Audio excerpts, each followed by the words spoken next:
Hello everyone, I am Shubham. मैं फिलहाल अभी एनआईटी जमशेदपुर से इंजीनियरिंग कर रहा हूँ। इस वीडियो में हम एनआईआरएफ रैंकिंग के बारे में बात करेंगे। तो अगर आप भी अगर एनआईआरएफ रैंकिंग चेक करते होंगे किसी भी कॉलेज का, अगर आपको एडमिशन लेना होगा अभी, तो आपको खुद देख के लगता होगा कि अरे मैं तो इस कॉलेज को बहुत अच्छा समझता था और ये रैंकिंग में तो ये पीछे है, या इस कॉलेज को मैं उतना अच्छा नहीं समझता था पर ये रैंकिंग में इतना ऊपर कैसे है। और ये सब सवाल आपके मन में आता है और आप कंफ्यूज होते हैं कि अब मैं कॉलेज को कैसे डिसाइड करूं, मैं क्या करूं अब। तो इन सारे सवालों का जवाब आपको इस वीडियो में मिलने वाला है। हम बात करेंगे कि एनआईआरएफ रैंकिंग इतना अनइवन क्यों आपको लगता है, ठीक है, और अब क्या करना चाहिए आपको इसमें।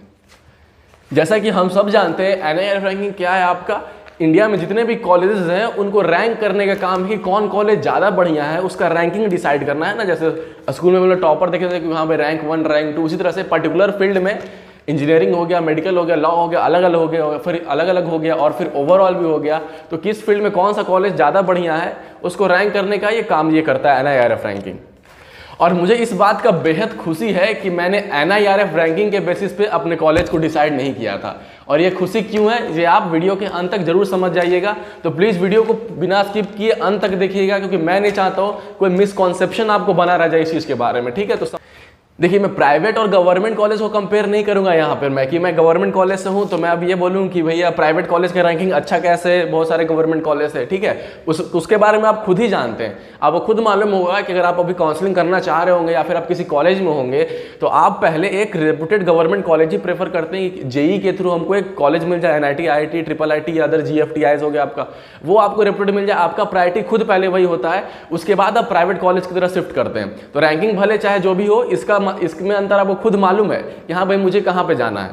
देखिए, ये बात कहने का मेरा मतलब ये नहीं है कि प्राइवेट कॉलेज अच्छे नहीं है, उसको रैंकिंग में एकदम सबसे पीछे होना चाहिए गवर्नमेंट कॉलेज है, जी बिल्कुल नहीं ऐसा है। वो लोग भी रैंकिंग अच्छा डिजर्व करते हैं। कुछ प्राइवेट कॉलेज भी आपके काफ़ी अच्छे हैं, जैसे आपका वेलोर इंस्टीट्यूट ऑफ टेक्नोलॉजी हो गया, वेलोर जो है आपका, फिर मणिपाल इंस्टीट्यूट ऑफ टेक्नोलॉजी हो गया जो मैंगलोर तरफ है, वो हो गया। तो ऐसी तरह से कुछ प्राइवेट कॉलेज भी हैं जो कि अच्छे हैं, उनका रैंकिंग वो अच्छा डिजर्व करते हैं। उसका क्या डिफरेंट एस्पेक्ट्स है ये आपको अभी तुरंत ही समझ में आ जाने वाला है। तो असल में मेरा ये मेन वीडियो बनाने का मकसद प्राइवेट और गवर्नमेंट कॉलेज में कंपेयर करना नहीं है। मेरा वीडियो का मकसद गवर्नमेंट कॉलेज में ही, मीन्स जो आपस में एनआईटीज हैं, आईआईटीज हैं, ट्रिपल आईटीज हैं, उनमें ही रैंकिंग का जो आपस में झोल है उसके बारे में यहाँ पे बात करूंगा। और उससे आप अंदाजा लगा लीजिएगा दूसरे कॉलेज के बारे में भी। देखिए, मैं आप ही से पूछता हूँ, आप कॉलेज, एक रेप्यूटेड कॉलेज में आप क्यों जाना चाह रहे हैं? आप खुद जवाब दीजिए इस सवाल का। अच्छे जॉब के लिए, अच्छे प्लेसमेंट के लिए, है ना। 90% लोगों का क्या एम रहता है, एक अच्छा जॉब मिल जाए, प्लेसमेंट हो जाए कैंपस के थ्रू उनका। 9% का क्या रहता है कि उनको एक अच्छा रिसर्च का इन्वायरमेंट चाहिए, उनको रिसर्च फील्ड में जाना रहता है। और बाकी जो 1% होते हैं वो केवल डिग्री के लिए या फिर किसी अन्य चीज़ के लिए जाते हैं, ठीक है। आप खुद समझ लीजिए कि आपको क्या एम है जाने का किसी अच्छे रेप्यूटेड कॉलेज में, ठीक है। और अब मैं दिखाता हूं एनआईआरएफ रैंकिंग जो होता है वो किन बेसिस पे बनाया जाता है ना, रैंकिंग वो किस बेसिस पे होता है। आपके स्क्रीन पे इमेज आ रहा होगा, आप उसे ध्यान से देखिए। कई सारे फैक्टर्स इसमें इन्वॉल्व होते हैं एनआईआरएफ रैंकिंग में। आप देख रहे हैं क्या है, एक स्टूडेंट स्ट्रेंथ, मीन्स कॉलेज में कितने सारे बच्चे पढ़ते हैं ना। अगर कॉलेज बहुत बड़ा है, नंबर ऑफ कोर्सेज ज़्यादा दे रहा है ना, कि वो लॉ भी करा रहा है, मेडिकल भी करा रहा है, इंजीनियरिंग भी करा रहा है, आर्ट्स भी करा रहा है, साइंस, सब चीज़ पढ़ा, जितना ज़्यादा कोर्सेज होंगे उतना ज़्यादा स्ट्रेंथ होगा, तो उसका रैंकिंग और इंप्रूव हो जाएगा, है कि नहीं। और क्या है, percentage of women, gender ratio, है ना, ये कितने गर्ल्स कैंडिडेट, फीमेल कैंडिडेट आपके वहां पर तो जिस कॉलेज में भी गर्ल्स के जाने का प्रोबेबिलिटी ज़्यादा है, ज़्यादा वहाँ पे गर्ल्स लोग जाती हैं, तो उस कॉलेज का आपका क्या होगा, रैंकिंग हाई हो जाएगा आपका। और भी बहुत सारी चीज़ें आप क्या देख रहे हैं, देखिए क्या है कि state reason diversity from other states, यानी बाकी दूसरे स्टेट से, means all over the India से कितने सारे बच्चे आ रहे हैं उस पर्टिकुलर कॉलेज में, है ना, डाइवर्सिटी कितना है। अब देखिए, यहाँ पे एनआईटी तो ऐसे ही मार खा जाएगा, क्यों? क्योंकि एनआईटीज में आपका 50% रिजर्वेशन आपका स्टेट कोटा का होता है और बाकी 50% अदर स्टेट्स के बच्चे आ सकते हैं, पर 50% स्टेट कोटा के लिए रिजर्व रहता है। पर बाकी दूसरे और जो प्राइवेट कॉलेज हो गए या फिर दूसरे और कॉलेज हो गए आपका जहाँ पे ये रिजर्वेशन नहीं है, तो उनका आगे निकलने का चांसेस है आपका। और क्या आप देख रहे हैं, और भी कई सारे फैक्टर है। देखिए, जैसे देख रहे हैं आप फिजिकली चैलेंज्ड के लिए जो फैसिलिटीज अवेलेबल है कितना, वो आप देख रहे हैं। और क्या देख रहे हैं, academic peers and employers, means बच्चे पढ़ते हैं, है ना, जो बच्चे पढ़ रहे हैं उनके जो एम्प्लॉयर्स हैं उनका क्या परसेप्शन है, वो कैसा रिव्यू देते हैं उस कॉलेज के बारे में। अगर अच्छा दे रहे हैं वहाँ पे, मीन्स कॉलेज अगर काम कर रहा है इस चीज़ पे कि नहीं भाई कॉलेज में मेरे जितने बच्चे उनसे फॉर्म फिल करवा रहा है या टीचर लोग से फॉर्म फिल करवा रहा है कि बहुत अच्छा कॉलेज, आप मतलब ऐसा रिव्यू दीजिए, तो जो जितना मेहनत करेगा इस चीज़ पे उसका क्या कहते हैं रैंकिंग और उतना बढ़िया होने का चांसेस है। तो आप ऐसे देख रहे हैं कई सारे चीज़ें फैक्टर्स हैं, हमारे मेनी नंबर ऑफ फैक्टर है जिस पर ये रैंकिंग डिपेंड कर रहा है। और ये तो आपका केवल ओवरऑल फैक्टर बताया हुआ था जो कि सब कॉलेज में एप्लीकेबल है, चाहे लॉ हो, मेडिकल हो, इंजीनियरिंग हो, कुछ भी हो। और आप पर्टिकुलर स्ट्रीम में जाके देखना चाहते हैं तो आप देख रहे होंगे नीचे क्लिक हियर लिखा होगा, उस पर आप क्लिक करिएगा तो अलग अलग इंजीनियरिंग वाइज, मेडिकल वाइज कौन सा फैक्टर डिपेंड करता है वो आप जाके देख सकते हैं। अब आप खुद बताइए, आपने इतने सारे फैक्टर्स को देखा तो इनमें से कितने सारे फैक्टर आपके लिए इंपॉर्टेंट है, मैटर करते हैं आपको, कि आपके लिए ये चीज़ मैटर कर रहा है, कितना ज़्यादा मैटर कर रहा है कि हाँ भाई हमको सारे स्टेट से बच्चे चाहिए, इससे आपको क्या लेना देना कि बच्चे कहाँ से आ रहे हैं, है ना।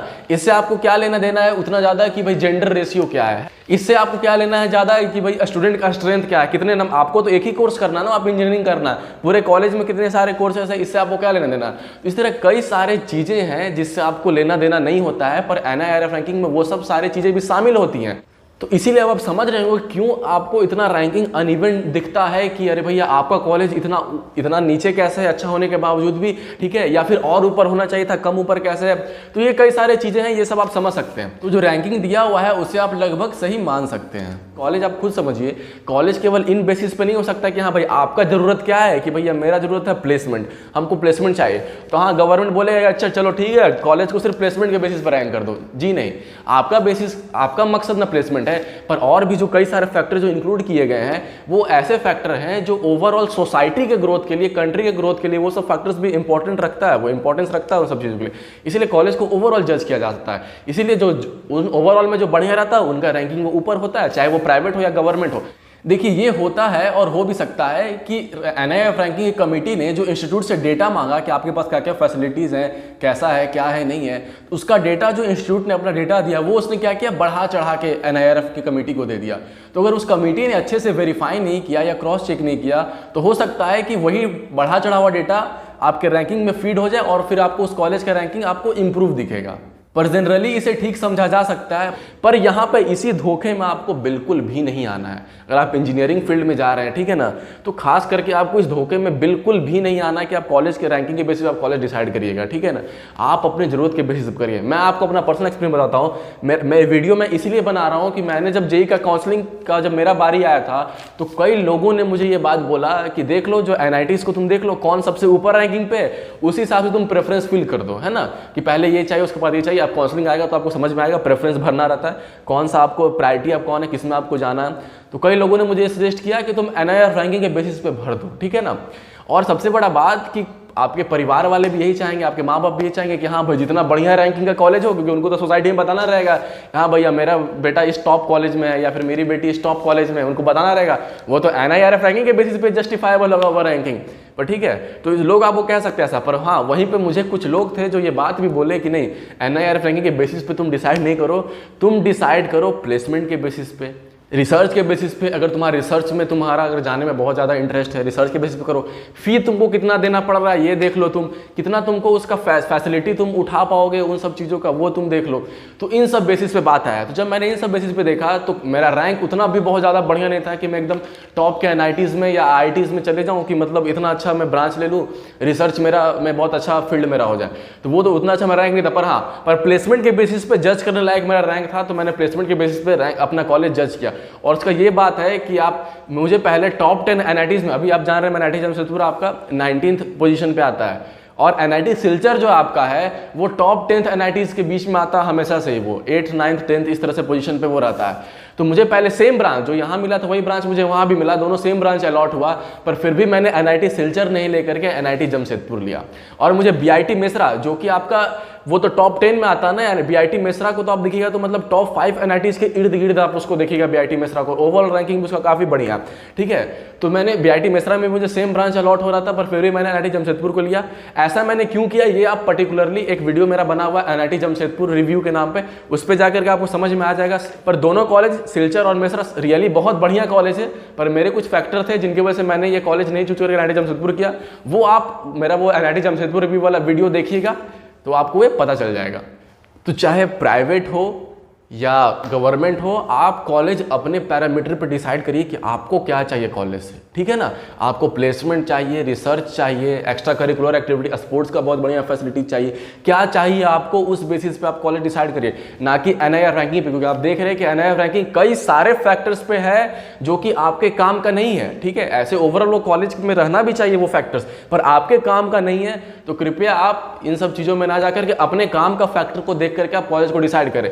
अब जैसे मैंने बताया कि 90% बच्चों का एम प्लेसमेंट होगा, तो वो प्लेसमेंट के बेसिस पे कैसे डिसाइड करेंगे। आप देखिए, बहुत इंटरेस्टिंग आपको चीज़ दिखेगा। आप तो एनआईटीज का रैंकिंग आप एनआईआरएफ रैंकिंग के साइट पे जाकर के आप देख लीजिएगा, यहाँ बट ये 31 एनआईटीज है, तो उनमें रैंकिंग क्या है एनआईटीज का। और वहीं आप जब इंटरनेट पे सर्च करिए ranking of NITs on the basis of placement, तो आप क्या देखिएगा, जो एनआईआर रैंकिंग का जो कॉलेज था उससे पूरा सिनेरियो चेंज आपको मिलेगा प्लेसमेंट के बेसिस पे। मींस जो कॉलेज एनआईआर रैंकिंग में पीछे था वो प्लेसमेंट में आपको आगे मिलेगा, या फिर जो एनआईआर रैंकिंग में आगे था वो प्लेसमेंट में आपको पीछे मिल सकता है। तो आप इन सब फैक्टर्स पे, जैसे जो आपका मतलब क्या उस पर आप ये देखिए, ठीक है ना। रिसर्च आपका एम है तो रिसर्च के बेसिस पे आप देखिए। ये मैं बता दे रहा हूँ कि काफ़ी दिक्कत होगा आपको ये सर्च करने में, काफ़ी मुश्किल होता है ये सब डेटा निकालने में। एक तो ये खास बात ये है कि किसी भी कॉलेज का बिल्कुल एक्यूरेटली आपको प्लेसमेंट डेटा नहीं मिलता। ये मैं आपको ओपनली बता दे रहा हूँ, क्लियरली मैं आपको स्टेट कर दे रहा हूँ। आप जो भी कॉलेज सर्च करते होंगे इंटरनेट पे, अलग अलग किसी भी कॉलेज, मतलब रेयरली ही, बहुत कम कॉलेज का मीन्स एग्जैक्टली प्लेसमेंट डेटा मिलता है। इंटरप्रेटेड डेटा काफ़ी सारा मिलता है, तो आपको समझने में काफ़ी मुश्किल हो सकता है। जैसे तो जिस कॉलेज का एवरेज प्लेसमेंट अच्छा है पर मीडियन प्लेसमेंट खराब है, मीडियन पैकेज खराब है, तो क्या करेगा, एवरेज पैकेज दिखाएगा पर मीडियन पैकेज नहीं दिखाएगा। जिस कॉलेज का ओवरऑल प्लेसमेंट परसेंटेज अच्छा है पर एवरेज पैकेज खराब है, तो वो क्या करेगा, ओवरऑल प्लेसमेंट परसेंटेज दिखाएगा आपको कि हाँ भाई मेरे कॉलेज से इतने % बच्चे प्लेस हुए, इस ब्रांच से इतने % बच्चे प्लेस हुए, पर सबको पैकेज कितना लगा हो सकता है ये नहीं दिखाएगा। तो इस तरह से कुछ डेटा आपको लैकिंग मिलेगा हो सकता है अलग अलग कॉलेज के बारे में। तो ये हर एक कॉलेज के लिए ये बात आपका एप्लीकेबल है। थोड़ा आपको मेहनत करना पड़ेगा, पर ऐसा नहीं आपको मिल जाएगा, मुझे भी मिल ही गया था काफ़ी हद तक। और जाते जाते मैं आपको एक बोनस टिप दे करके जा रहा हूँ, ठीक है ना। कॉलेज आपको जैसे डिसाइड करना है तो उसमें एक सबसे तगड़ा जो बेसिस होता है ना कॉलेज डिसाइड करने का, जो मैंने फील किया, कई सारे फैक्टर्स होते हैं, सबसे तगड़ा आप इस बेसिस पे डिसाइड कर सकते हैं कि वहाँ पे स्टूडेंट कैसे जा रहे हैं। सबसे बड़ा बात ये होता है भैया, जैसे स्टूडेंट जाएंगे कॉलेज का रेपुटेशन भी अल्टीमेटली वैसा ही आपका बनने वाला है। तो आप ये देखिए कि उस कॉलेज में स्टूडेंट कैसे जा रहे हैं, मीन्स ओपनिंग और क्लोजिंग रैंक क्या है आपका। और वो रैंक आप होम स्टेट का नहीं देखिएगा, अदर स्टेट का देखिएगा। बाकी सब कॉलेज के तो जनरल आप देख सकते हैं, पर एनआईटीज देख रहे हैं तो आप अदर स्टेट का देखिएगा, क्योंकि होम स्टेट में तो सीट रिजर्व है, 50% बच्चे तो उतने जाएंगे ही जाएंगे।